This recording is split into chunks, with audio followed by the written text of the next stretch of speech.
Hi, my name's Laura. I am a relocation specialist within the real estate industry. I help people make long distance moves when it comes to buying and selling homes. And I want to talk to you a little bit about my friend Mariette, who is a relocation strategist. She works closely with people to help them plan their move from beginning to end, really work through the nitty-gritty details of moving. And as someone who works in the real estate industry and relocation, I know that people who are facing relocation, specifically if it's long distance or maybe they're moving somewhere they've never been before, really struggle with working through some of the issues and problems that come up along the way. And Mariette is an amazing resource for people who are dealing with that. She is so fun. She brings light and love and laughter to every conversation she has, and she works closely with people because she's passionate.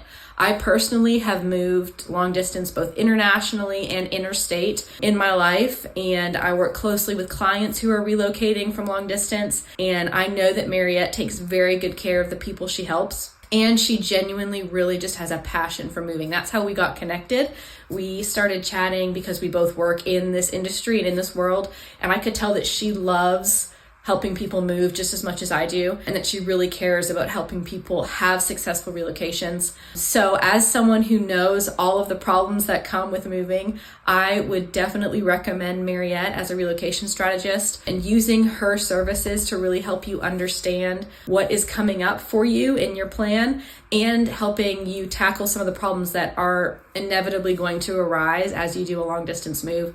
Mariette's amazing. You can't work with anyone better, and you can't work with anyone who's going to care more about your own moves. So get in touch with Mariette. She is going to save you a lot of trouble. Mariette's on the move. What? Mariette's on the move. Again? Mariette's on the move. Not anymore. I'm Mariette of Mariette's on the Move, and I'm finally setting roots back in Sweet Home Chicago. But if you're thinking about moving, I'm on it. I've moved 20 times in the last 24 years to 6 of America's top cities, and boy, do I have some stories for you. I'll be doing some on-air coaching and, of course, giving you my tips, tricks, and scams to avoid.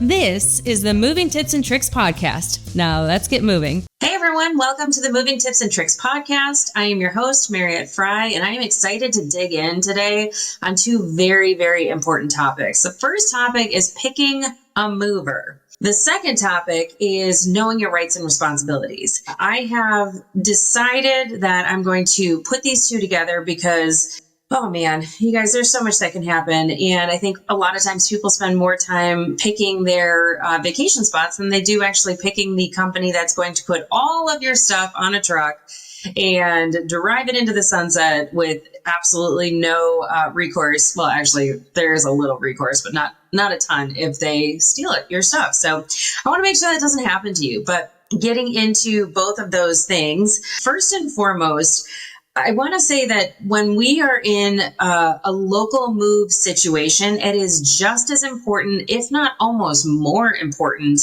to find a mover that is reputable. I have said this before, and I know that these companies that do these like multiple quote scenarios are probably going to have things to say to me about how I feel about this, but this is my personal opinion. I don't use them. So what I'm talking about are there are broker sites where you go in and they have a whole directory of movers that they choose from. And these are lists that could be sold onto the interweb. I have no idea where these people get these movers from. I would love to talk to a broker site if they feel like they're, among the unique ones that don't have any scams or scam artists on there. But essentially what I recommend you do is you Google moving company and your zip code. I know it sounds really mind-blowing, but what's going to happen is the first 5 or 6 that are going to come up are going to be sponsored moving companies, which is fine. But that list that Google puts together for you at the bottom of that says, here are the local ones in your area. Those are the ones I want you to go to. I want you to go to their website and I want you to check to see that they have testimonies a physical location, that they got trucks with their names on them. Some of the movers don't have trucks. Some of the movers do legitimately rent from like the Riders and the U-Hauls of the world. But here's the unique differentiator. They need to have a Department of Transportation number on the side of the truck on the website, because what you want to do is you want to go to protectyourmove.gov. And that is the Federal Motor Carrier Safety Administration's moving site. And it is dictated by the government. And essentially what they do is they regulate household goods, moving goods, which is what movers do, right? And when you go to their site, they have a mover database that you can go in and see if there's any complaints against these movers. It's almost, I mean, the Better Business Bureau is an option for you. Yes, for sure. However, sometimes these shell companies will come in and they will realize they're getting bad reviews, and then they will change their name and start a brand new Better Business Bureau account. And so it's a lot harder. And that happens to you on Google, on Yelp, and all these different, review sites. But when you go to a moving company's actual website, they are going to showcase and put things on there like about, right? Like, who are their team members? Are they, drug tested and background checked? And those are the things that you want when somebody's grabbing your stuff and putting it on a truck. So what I suggest is to get on the Google sites, and I would get on the Google and I would find local companies. And here's the thing, when you are moving locally, you're paying them by the hour. Typically you get a couple guys, you get 2 hours for, I don't know, say like $180 or something like that. And they're just going to move stuff in, they're just going to move stuff into a truck, and then they're going to bring it to the next place. On average, I would say, like, I have a 3-bedroom house. On average, it always is going to take longer to load the house up front than it is going to be to drop things off, right? So loading the house up front, I would say, is going to take about 6 to 8 hours. That's just a general rule of thumb. I've had it done in as little as 4 hours, right? It depends on how many people they bring. If it's 2 guys in a truck, not the company specifically, but literally 2 dudes, I have never in all my 20 moves ever had a woman. So I will generalize here stereotypically and say it's 2 dudes. Sometimes I've had 3 or 4, and those moves always go quicker. So when you're picking a move, ask how many people they sent. But what you want to do is you want to go to protectyourmove.gov. I have interviewed the division chief of the FMCSA. I'm not sure if she's still in place, but her name was Monique Reddick. She was amazing. Go back. I'm trying to get them to come back on the show because even just in a year, there have been different moving scams, different moving crime rings that are out there. But the reason I'm telling you all this is that when you go to an actual website, you can see what their Department of Transportation number is. You can see like what their testimonies are. You can see all of those things. You want them to come on site and evaluate how much you have. I'm building a podcast studio. It's also going to be my office as well. And in this studio, I have a bunch of stuff because we haven't built it yet. Like, I've got a banquette. I've got my file cabinets. I've got a desk. I've got my Christmas stuff. I got all the stuff from my move that, didn't fit in my house or in my attic. And I need to move it. So I actually have a moving company coming out tomorrow, and they're going to evaluate how much I have in that room. And then I have a screened in porch back patio that's got some stuff on it too, that I want them to remove that and put it all in the same place. Because when my dad and I are finished building the studio, really my dad, if I'm being honest, but when we're done building this studio, I'm going to be able to move everything. I'm going to have, storage shelving units. And I'm going to be able to move all this stuff back in. But what I need for them to do right now is I need to take all that stuff out so we can actually put the floors and the walls and the can lighting and all of that stuff in. And I don't want to put it in my garage because we need a place to actually cut the wood and, work on the drywall and work on the drywall. I don't know. That doesn't make any sense, but you know what I mean? We need a workplace in order to get all that stuff up. And I don't know if you've ever had anybody work on your place, but when you have all of your stuff in one place and you use a saw even once, it gets dust everywhere on all the stuff and all the places. So what I'm going to have the moving company do locally, I looked at 3 different moving companies. I went and looked at their reviews. I went to the FMCSA. This is a local move into a storage unit. They might even store the stuff for me. I don't know. They do it very inexpensively from what I can gather, but I also might want access to the stuff that I have so I can kind of move it in slowly. So we'll see, but they're going to come over and do an in-home estimate, which I 100%, if they don't do an in-home estimate, you have to have them do a virtual estimate, you guys. There is no other good way to understand what you're paying for. And if they send you a contract and they have not seen your stuff, do not sign it. That is a scam. If they ask you for money up front as a deposit, do not give it to them. That is a scam. You pay for things once you are done moving, once your stuff is on a truck. And they can give you a good evaluation because they're going to weigh the truck before they get there.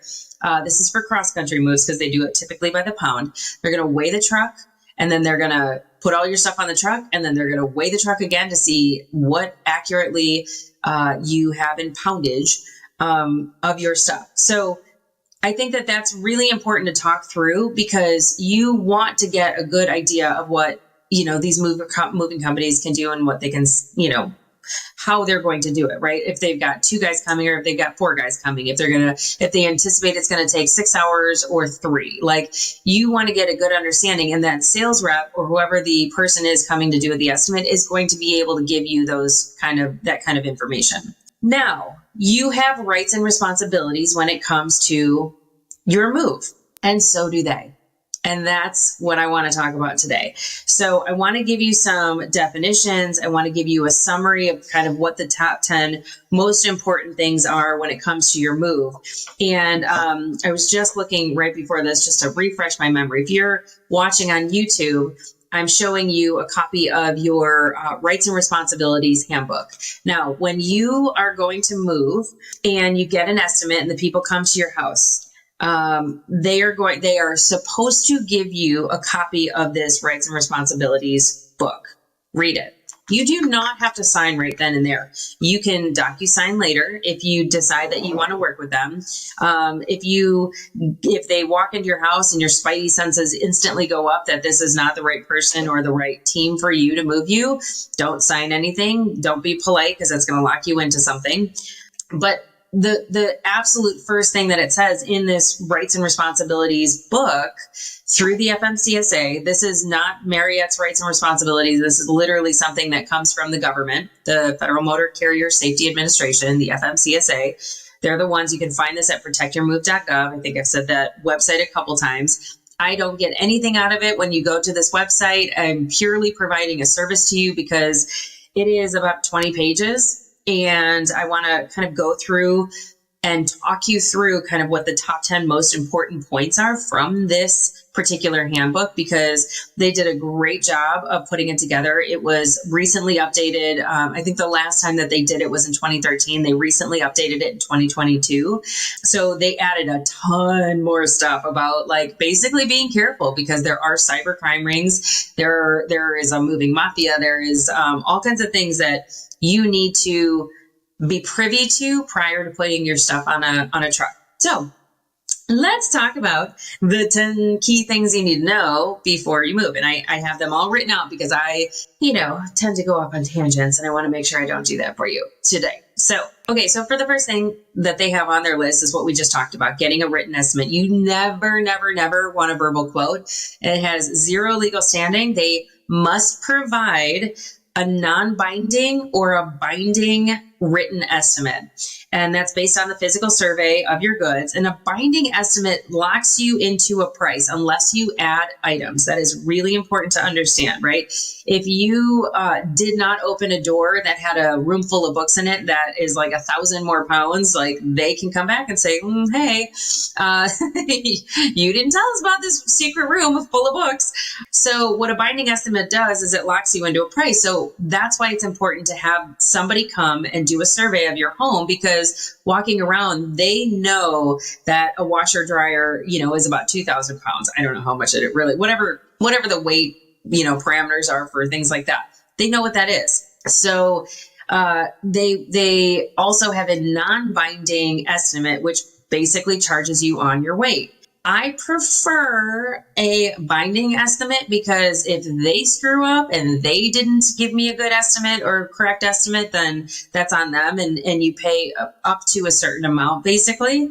But it depends on what that moving company is going to do and what you're comfortable with. There are some moving scams, like for instance, one of the old school scams is that the cross-country moving company, because they do base it on weight, will show up. They'll show up to your house. They'll go to the weigh station with like no gas in the car or in the truck, and they'll pull the truck up onto the scale. And all the people in the truck will get out of the truck, so there's no weight but the truck itself.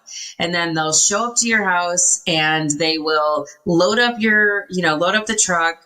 And then they'll take the gas, they'll go to the gas station and they'll fill up the truck, which you can only imagine like how much it costs to fill a semi. I actually should Google that. I don't even know. It's probably like $500. But it's a lot of weight, and because their tanks can hold a lot. And then they'll go back to the weigh station and all the guys will stay on the truck. They'll have a full tank of gas and all your stuff, and you're paying for that extra weight. You figure each guy that shows up is, somewhere between 160 and 200 pounds, right? You're paying for that weight, and each mover charges a different weight, but they're all kind of around the same. Like I know when I move, if I move with my washer and dryer, I have about 11,000 pounds worth of stuff, which, I mean, that's scary that I know that, but I no longer travel with a washer dryer. I left it at my Charlotte house. So you're welcome, Charlotte family. Those are my favorite, my favorite washer and dryer I ever owned. I don't know. Anyway, the second one is knowing the difference between full value protection and released value. So I'm going to do an entire episode just on valuation itself. And this is, basically like insurance is what they call it. So full value protection, valuation. So there's two different. So full value protection is more coverage, but it costs you more. That means if the mover damages something or breaks something or they lose something, which I've had some things lost, which I'm still kicking myself, but you have no way to know when they just drop everything off at your house. You're not going through taking inventory. I know they all put the stickers on everything, and they're supposed to go and take all the stickers off and see what's missing. And I've never in my 7 cross-country moves, I've never had them do that ever. So I don't know why they even bother doing that outside of just an inventory list. But full value protection, basically, like I said, more coverage, cost you more, but they must repair, replace, or reimburse you for lost or damaged items. And then there's a released value, which is basically the free, what you get when you move, but it only pays 60 cents per pound per item. It is not recommended for high value items. I would never put high value items onto the truck anyway. Always put those in your car. I've told people sometimes to, you can put all of your stuff on a truck except for the high value stuff and rent a tiny little U-Haul. You can get some U-Hauls that can connect to the back of your car to put those things in, so you always have eyes on it. Or if you can rent a truck or just put it in your trunk or something. 60 cents per pound is not going to get you anywhere. And just to put it in perspective, like if you have a super high tech TV that costs you $3,000, like do the math. If it costs a couple £100 and you're only getting 60 cents per pound and you just paid, $3,000 for a 4K TV, your math isn't going to math on that one, right? I'm not going to do the math because that would require me to get my calculator out. It is way too early for that. Okay. So number 3, be careful what you sign. Never, never, never sign blank or incomplete documents. I know it sounds like it would go without saying, but sometimes they'll just have you, sign a blank piece of paper that says like, they'll write on there, I release the mover from liability. And, unless it's unaccounted and damaged or something, I can't remember what they said that it would say sometimes, but anyway, you want something on company letterhead. You want it to have like the dot matrix print out that it, I don't know if you guys remember that. I might be dating myself, but it's that printout that has like 2 or 3 copies. So you're getting the same copy that you signed. Never, never, never sign something that's blank. Never sign something that's incomplete, that they haven't written in the pounds, the full value protection, or whatever it is that, that particular form has. Make sure it's completely filled out. They sign it, you sign it. That is what becomes a binding document. Otherwise, you're releasing the liability from the mover. And if everything is unaccounted for and damaged, then you have no way to legally get anything back from them. So that's really important.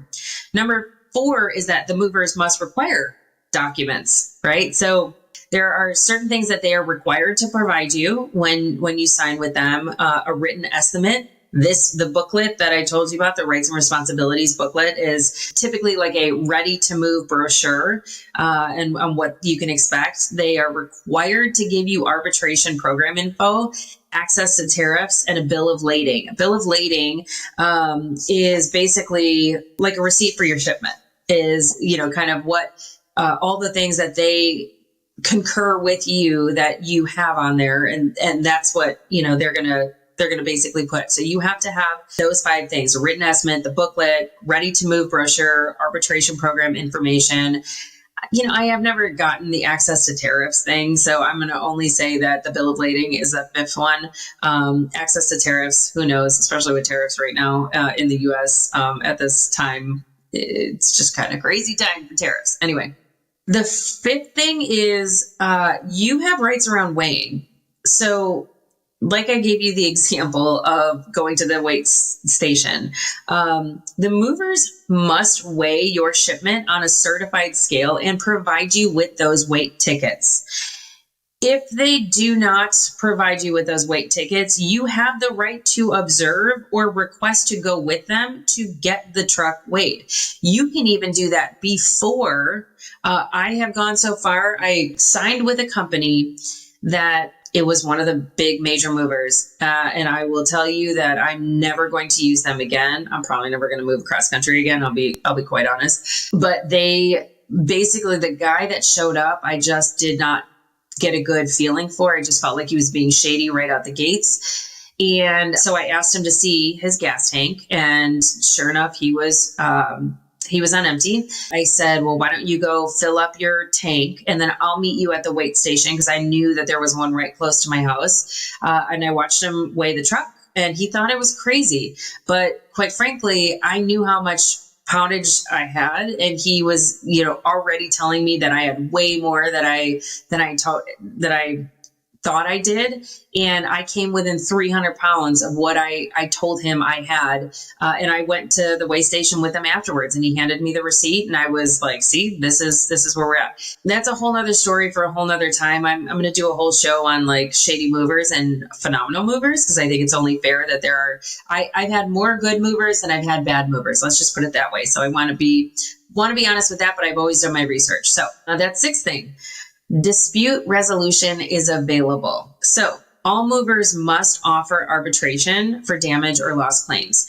And arbitration is mandatory for claims under $10,000 if you request it. So over $10,000 is optional unless both parties agree. That's kind of the thing, but arbitration is legal, right? So if, that truck turns over in a snowstorm, on its way to Colorado, that's $10,000 that you have to buy all new stuff. That's not going to go very far. Just to put it in perspective, I bought a 2-seater sofa for my tiny little living room, and it was like $2,000. So that being said, they have to give you a way to be able to legally, pay for your things or get your stuff back if it's being held or, there's a loss. So make sure that dispute resolution is available when you are going through this process with the estimator. Claims for loss or damage. Again, filing a claim in writing within 9 months of delivery. I know that sounds like a very, very long time, but the mover must respond within 30 days, and it has to be resolved or explained within 120 days with possible extensions. That's always a thing. But everything has to be resolved. You have no recourse after a year. So like 1 year from the date that they picked up your stuff. So that being said, like, you have the right to claim a loss or a damage. A lot of times a moving driver, like the truck driver themselves, will try and pay you out in cash right there if they break something. I've had that happen because it really goes against them and they get dinged pretty hard if you don't, if it's something that they, broke, and like that can affect their standing as a driver. It can affect their insurance. So sometimes that'll happen. But I mean, quite frankly, I'll give you an example, that same mover that my spidey senses went up on, which my stuff made it, but there was one piece of glass that was it was for the cover of my dresser. I have this like mid-century modern, like legit authentic mid-century modern. It was from like the 60s dresser. And somehow the glass that goes on top of it disappeared. So that was a huge bummer because now I'm going to have to get another one made when I refinish it. But anyway, I had to make a claim on that one because it's going to cost me a couple $100 to get a new one made, or it was going to. And so I ended up getting the money back, but it was, it's just a pain in the butt to go through that. And I'm sure he was very upset about it, but he also broke several different, he broke an entire box of wine glasses that we had from the family. And, and I didn't make a big deal about that because, I had plenty of wine glasses, unfortunately. But anyway, let's just move forward. So number 8 on the top 10 most important parts from the rights and responsibilities booklet is understanding your bill of lading. So this is kind of a tough one, you guys. So this is your official contract. This is what outlines like your services, your charges, your liability coverage, because that's important. Like I said, that full value protection, or, your release value, pickup and delivery dates. Don't lose it. It is absolutely vital for resolving disputes. And I will say that your pickup and delivery dates are imperative to have in writing on a contract with signatures, because it used to be that they had like 6 weeks to drop your stuff off, and they have since changed that. And we'll get into what happens when you're holding something hostage. But basically, under federal law, interstate movers are required to deliver your household goods within an agreed upon delivery window. So it could be further out than you anticipate, like that same mover, like this, I don't know. At the time I had to be in Charlotte pretty quickly. So I just ended up going with it. But I had talked to the sales rep, basically told me I would have all my stuff there by April 1st. And Frank decided to change the dates to April 9th. That's 9 full days of me being in an empty apartment with nothing, like I would have had to stay in a hotel. I ended up getting him to move that back, but he went and picked up, like I lived in Illinois, he went and picked up something in Wisconsin and then had to go back down to Charlotte instead of just going down to Charlotte, which you anticipate and you assume that the mover is going to do that, but that's not always the case. They have to basically fill their truck to make it worthwhile for them to move. And if that means going 6 hours north to come another 6 hours down back to you and then go to your trip, that's what they're going to do. So they're always going to protect their own butts over protecting yours. And if you've agreed to those certain dates and the movers fail to deliver your goods, without a valid reason, like in that case, I could not have argued that the valid reason was he needed to fill his truck, because that is in the paperwork. That's a valid reason. But if it's like a natural disaster or some unforeseen events, that could be considered a valid reason. Them just holding your stuff or, not wanting to drive until they get another load, that's considered unlawfully withholding your property, and that's not allowed. That's illegal. So you want to know that. You want to have those dates. You will hold on to that paperwork with your important documents that you will never, ever, ever put on a truck. You've heard me say this before, like your passports, your birth certificates, your taxes that have your social security number on, anything that could be used against you, cybersecurity wise, you want to make sure you have that with you, just the same as you want to have this paperwork. So that bill of lading, that contract, that receipt is incredibly important.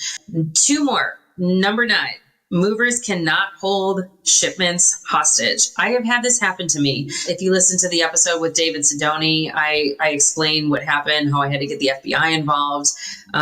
So go back and listen to that one. That's a good one. But movers cannot hold your shipment hostage. If you pay 100% of the binding estimate, or 110% of the non-binding estimate, because keep in mind, you don't have insurance, right? So that plus any applicable charges that they're going to charge you for, the mover must release your goods. Holding them otherwise is considered illegal, and that's when you get the FMCSA and potentially the FBI involved. So what happens is when you're dealing with a mover, if for some reason they are telling you, sometimes what happens is they'll call you and say like, we reweighed the truck and you have 2,000 pounds more than you did originally.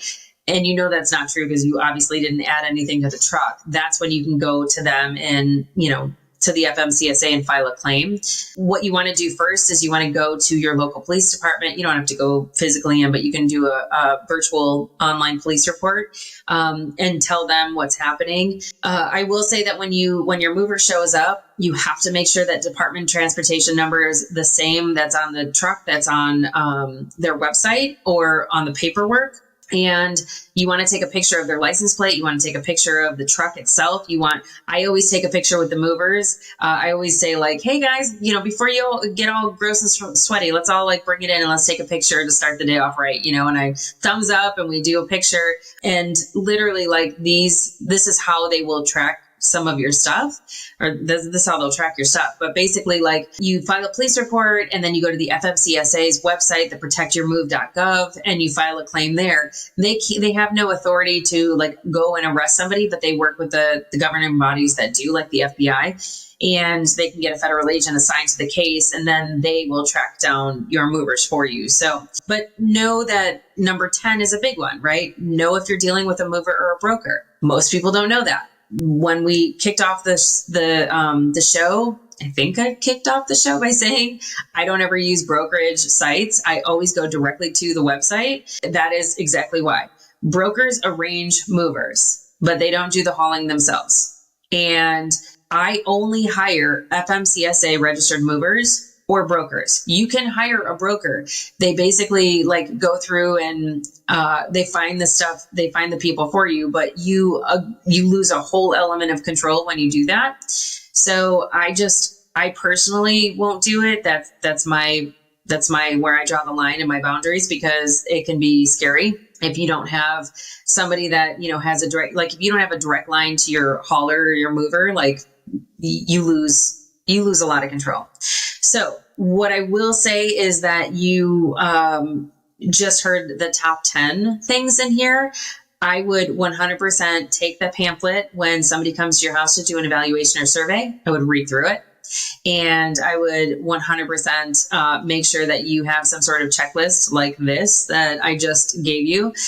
Maybe I'll put together a checklist and I'll send it out via social media. But, I think it's really important to do your homework and to make sure you understand your rights. And if you don't, there's going to be a lot of shame and a lot of heartache involved. And this is one way for you to make a move less stressful. When you look at the table of contents, on the rights and responsibilities page, there are things like, the general requirements, rules and regulations of, interstate transportation, what a legitimate mover and a broker is or does, your responsibility as a customer, because you have responsibilities as well, estimates, like what they mean, like binding, non-binding, like we talked about, your liability and your claims that you can file, the moving paperwork, what it means, like your actual definition of common terms and things like that, they'll talk in that you can be privy to when they collect on the charges, right? That I could probably do a whole episode on that. And then the transportation, like pickup and delivery, like what early delivery, sometimes you can get that as well. Storage and transit. Like I might have somebody store my stuff instead of like bringing it to a U-Haul or something. So there's a bunch of stuff in here. It's an easy read. It's big print, but it can make or break your move. So that is all for today. I do have a call to action for you. If you are confused by any of this and you want to learn more, that's part of what I do in coaching. So sometimes people will call me and say, I have a lot of stuff. I'm not sure what I should do. I'll have a testimony from a guy named Garrett who I convinced, instead of doing the pods, because he was going to need a ton of them, and they always underestimate what you need. He ended up doing a hybrid move. So we hired movers for all the big stuff and got most of it out. But he also had a young child. He had a baby, basically. Like, I think she was 3 or 4 months old when they moved back to Chicago.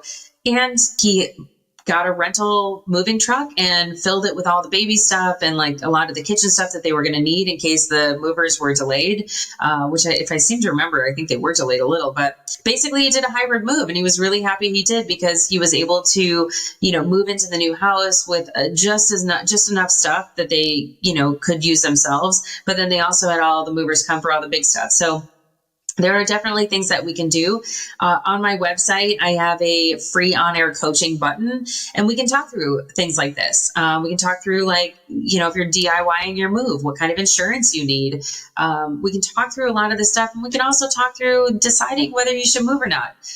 That's primarily what I do when I coach somebody. I typically talk to them somewhere 6 months to a year before they're actually planning their move, to see if it's the right time, the right place, the right mindset, the right community. So there's lots of stuff that we can coach, and we can do it for free. So I'm going to be launching a coaching program in June again. It's been a long time since I've had a roster, like 3 years. I'm a certified life coach, certified professional organizer, certified financial coach. So I've got all these certifications. I might as well start using them. So we will talk before we get on the air, so it won't be a complete blind side, but for the most part, I'm here providing a service, and I just want to, help people who were in the same position that I was, but had nobody to ask. So I hope you found this interesting. I know it's not the sexiest of topics, but it's definitely something that's needed, and I hope you have a great day. Good luck picking a mover. That's a wrap on today's tips and tricks. Jump on decidingtomove.com to apply for a free on-air coaching session, or join the newsletter to get your copy of the Moving for Smarties workbook. Oh, and the legal stuff. This podcast is presented solely for educational and entertainment purposes. I'm a certified coach, not a licensed therapist, and this is not meant to replace the professional advice of a physician, psychotherapist, or real estate agent. I do not own a moving company or work for the governing agencies transporting home goods, which means Mariette's on the Move LLC is not responsible for anything that happens during your move. This is solely my perspective based on my research and my own experience and training. So, move at your own risk. Bye for now.